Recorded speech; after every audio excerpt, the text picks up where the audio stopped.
प्यारे दोस्तों, दी logical lens का प्यार भरा नमस्कार।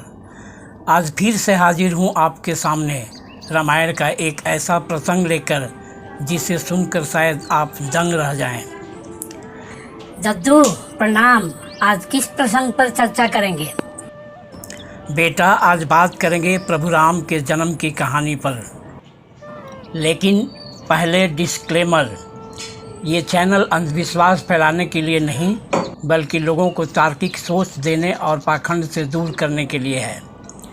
तो गुड्डू, वाल्मीकि रामायण बालकांड सर्ग 8 से 21 तक प्रभु राम जन्म की कथा मिलती है। दशरथ जी अयोध्या के राजा 60,000 साल राज कर चुके थे, लेकिन संतान नहीं थी। तब उन्होंने पुत्र प्राप्ति के लिए यज्ञ का विचार किया। सलाहकारों ने कहा, यह काम केवल ऋषि कर सकते हैं। ये वही ऋषि थे जिन्होंने अपने पिता के अलावा न कभी स्त्री को देखा था न पुरुष को। उन्हें तो फल और मिठाई में भी फर्क समझ में नहीं आता था। लेकिन जब रोमपाज राजा ने वेश्याएं भेजी तो वे मोहित हो गए। अब सोचो, ऐसे ऋषि को पुत्रेष्टि यज्ञ का आचार्य बनाया गया। बालकांड सर्ग 14 श्लोक 30-31 में आता है कि 300 पशुओं के साथ घोड़े को बांधा गया। कौशल्या रानी ने घोड़े की पूजा की और 3 तलवार से उसके टुकड़े किए। और यहाँ तक लिखा है कि एक रात वो उस घोड़े के शव के साथ सोई। दद्दू, ये तो बहुत अजीब है। हाँ बेटा, लेकिन यही लिखा है। फिर बालकांड सर्ग 16 श्लोक 11 से 14 में आता है, यज्ञ कुंड से एक पुरुष प्रकट हुआ।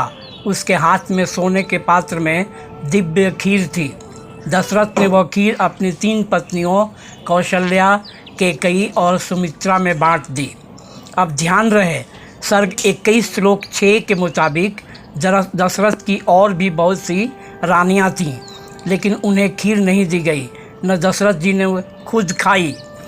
फिर हुआ चमत्कार। इन 3 रानियों से 4 पुत्रों का जन्म हुआ, राम, लक्ष्मण, भरत और शत्रुघ्न।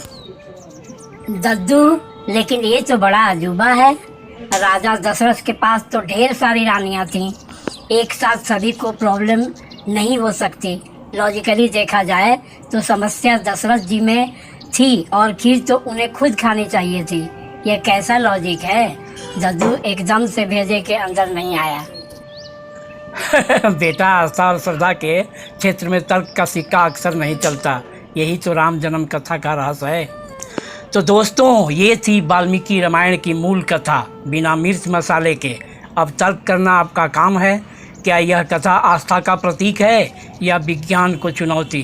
कमेंट में बताइए, आपके हिसाब से राम जन्म की यह कथा हमें क्या सिखाती है।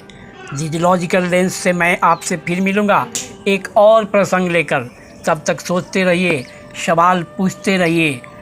मेरी इस कहानी को लाइक कीजिए और सब्सक्राइब कीजिए। आज के लिए इतना ही। धन्यवाद। जय भारत, जय संविधान।